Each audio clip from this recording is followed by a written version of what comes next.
Look who's back, bitches! What's up? What's happening? What's going on, buddy? Welcome back to Animation Station, which is your anything and everything animation. If you couldn't already tell from that intro, yep, we are talking about another Deadpool movie today because we already reviewed the original. Now we got to review the sequel that came out 2 years later in 2018. A movie that I have seen before and that I've always enjoyed, but it wasn't quite as good as the first. Why? Well, we're going to talk about it as best we can. As always, no spoilers. I'm not about that bullshit. But here's my review of Deadpool 2. It is a great movie. It's a great movie. It's a great sequel. It still mostly maintains everything that made the first Deadpool work. But there are some moments where it fucks up that makes it inferior to the first. By a pretty considerable margin. But don't get me wrong, still a great film. Absolutely, still a great film, still kick-ass, and still works well as a sequel to the original. It's just not better than the original. It happens sometimes. Sometimes you get one of those times where the sequel is good, but you can tell that it doesn't quite work as well as the first. It happens. Nothing wrong with that. But this movie still kicks ass, and I'm going to tell you all about why. So strap in, bitches. Let's talk about this fucking awesome movie known as Deadpool 2. After the huge success of the first one, making a sequel was a logical choice for Fox. And 2 years later in 2018, we got that sequel, as well as one of the best marketing campaigns of all time. From the Bob Ross parody in the teaser to revealing Cable, it was all so well made. They did such a great job with the marketing. But was it worth the wait? Well, both fuck yes and hell no. It's still a great movie, don't get me wrong, and it is still plenty of fun to watch. But unfortunately, it's not quite as good the second time around. Pros, Ryan Reynolds still amazing as Deadpool. No one will ever top this motherfucker as his character. Sorry, Nolan North, but Ryan Reynolds is the best Deadpool. The acting is still good. All the acting here is still very good from even the side characters. Side characters, main characters, background characters, extras. All the acting here is very good. The gore is still plentiful. There is still plenty of carnage candy all throughout this movie. Cable is badass. There are some things about him I don't like, and I can't really talk about it without going into spoilers, but I do think Cable is mostly well done here, and the acting as his character is great too. So, yeah, thumbs up on Cable. There are just a few things I don't like about him that I can't talk about because of spoilers. Like I said, ain't about that bullshit. The action is still great, the jokes are still funny, the pacing is still good, the runtime is solid, and rewatchability is still high. Also, hands down, the best post-credits scene in any comic book movie in the history of ever. From killing off his Origins counterpart to shooting himself in the head when he tries to greenlight the script for Green Lantern,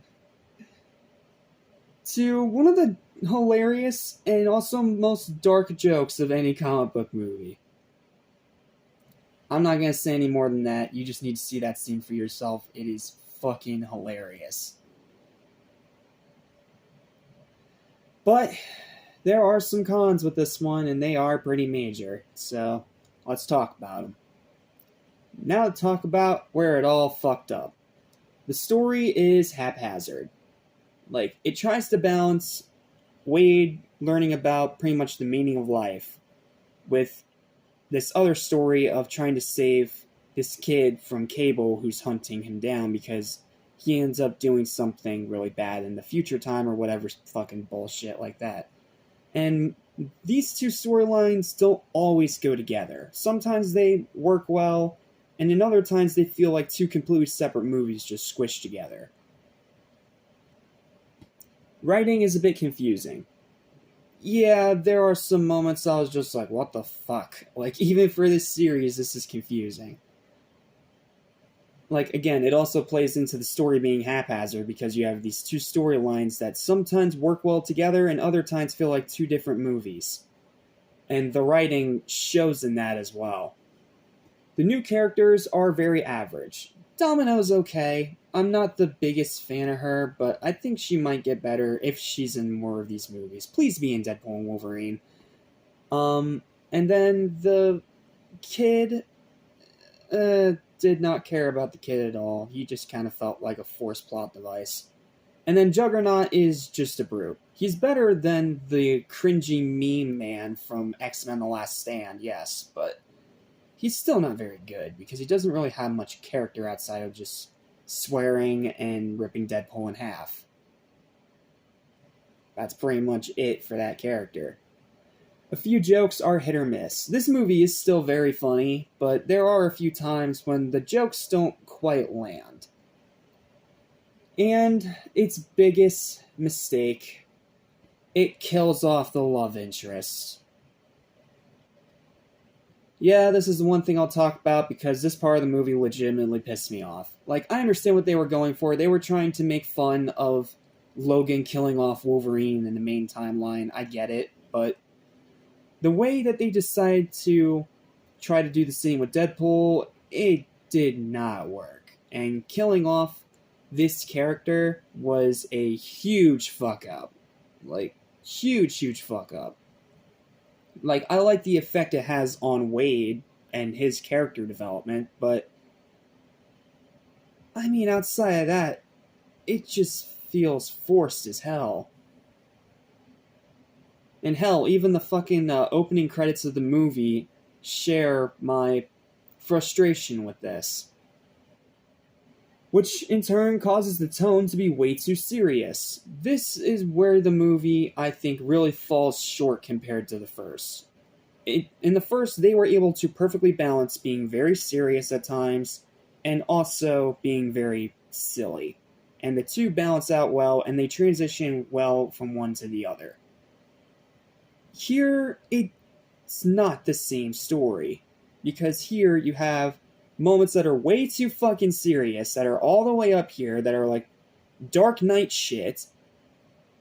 And then you have a little bit of humor and levity right here.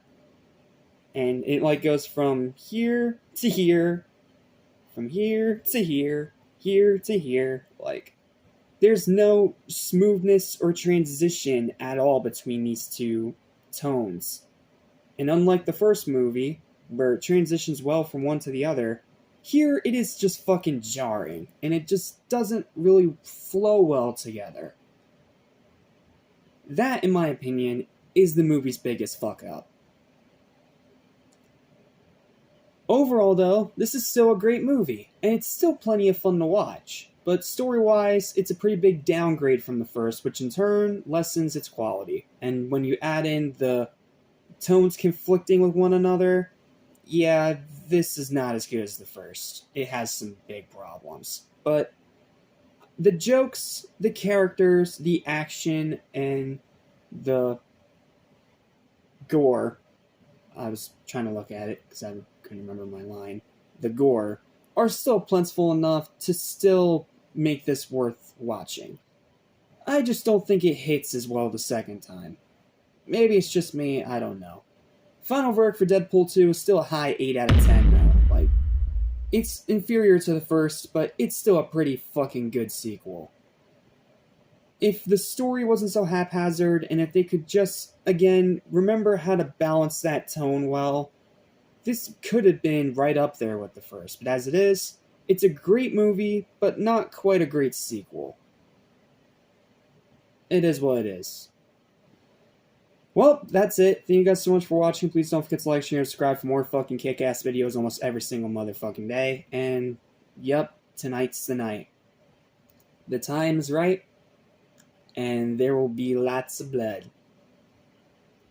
Tonight, we are going to be seeing, well, I am going to be seeing, the latest movie of this now trilogy, as Deadpool enters the MCU. Yep, it's time. This is what the entire X month has been building up to, and now it's time to end it off with the biggest fucking bang possible. See you guys next time. for the wild batshit insanity of Deadpool and Wolverine.